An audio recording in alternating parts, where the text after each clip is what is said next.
Hey guys, Steven from Bourbon Bay Talks. I'm here with my guys at Gambler Bay Distillery. I got Mark, Paun, and Patrick Sullivan, who's got my camera right now. And we're here at the creation of their First American Malt Whiskey.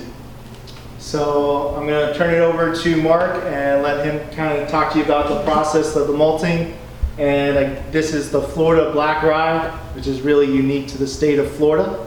So I'm going to hand it over to Mark, and he's going to explain everything to you guys. And yeah, so I hope you guys enjoy as we talk about this. So here at Gamblers Bay, we are just starting to make our single malt rye, which for us, we start from scratch right from the malting process. We're super excited to be using Florida Black Rye, which is a native Florida grain here in Florida.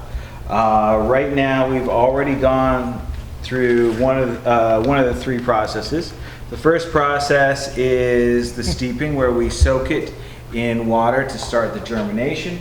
We've now placed this out on the floor to continue the modification of the kernels, so we can build up that enzyme so we make a good rye or bourbon. We're going to go from here to place it in the kiln, where it will be dried out. Some of the toasting and stuff will be added to it that really makes a beautiful spirit. After which it'll be ready to make any sort of mash bill we want, whether that's bourbon, straight rye. We're actually going to be doing a single malt rye, or of course you can even turn it into vodka. And so would you guys say that based on this, it's kind of like one of the first times that you've seen a lot of this process in the state of Florida? So we have not, I think there might be one or two other people who have done it, but we are super excited about being one of the first people to actually malt Florida Black Rye, one of the few Florida grains that is available and native to Florida, really grabbing those terroir of Florida flavors to produce just an excellent spirit. Right now, I think we're the only ones malting Florida Black Rye. There may be a few other people, but we're super excited to be doing it. And then the process usually takes, you said, I think about... So it usually takes about a week. We usually have it here on the floor for about 5 days after we soaked it, and then we kiln it for about another 36 to 48 hours just to get all the moisture out, to stop the germination process, to freeze that malt at its best time to produce the best kinds of spirits. And so with this, how much you guys want to do on your first run? I mean, I know you guys have said that you kind of just started.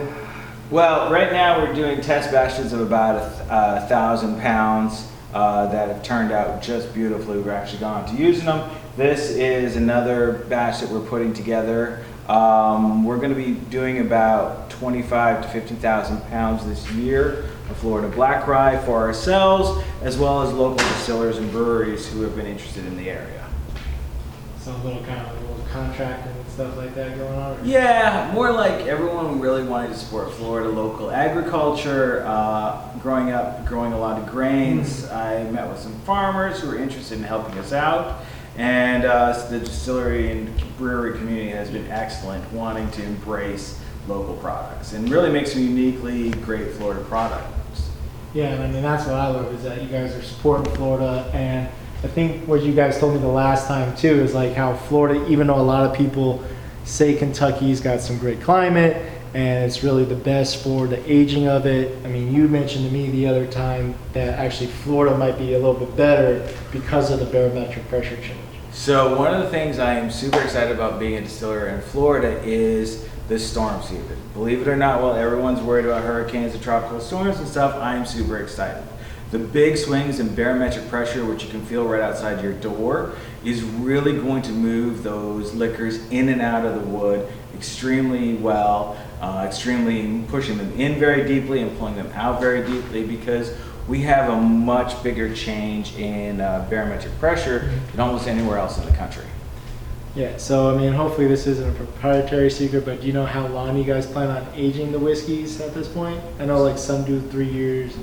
So this rye is kind of, there's not as much data on how long it should be in the barrel and what kind of results it gets. So we are going to put it in the barrel and we're going to take it out when it's ready. Oh, okay. Whether that's going to be a year, 5 years, hopefully closer to a year, but you never, you know, It's going to be a very spicy rye, so it's going to take a little longer in the barrel to kind of round out and mellow out and really make a beautiful brown rye.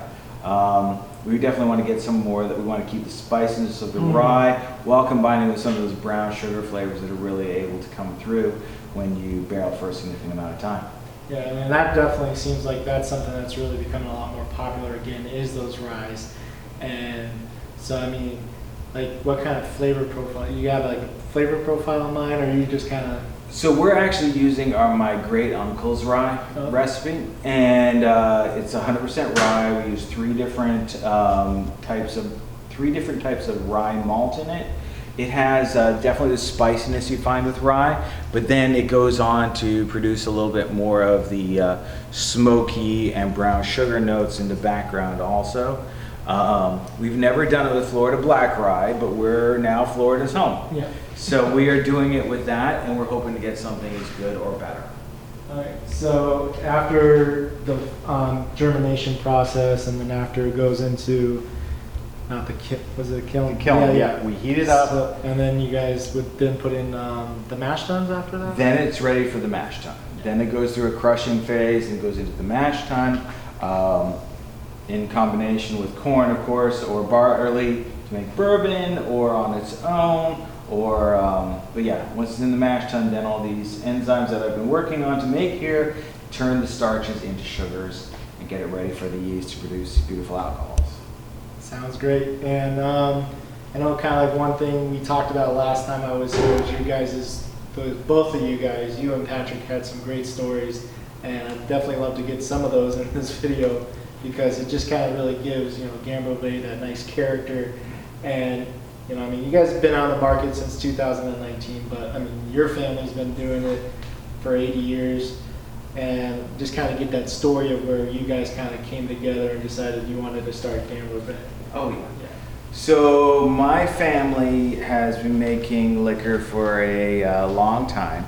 My great-grandfather George actually came over and immigrated to Toronto, and he was the guy who drove down with the trucks of alcohol to the mobsters across the border to sell to them.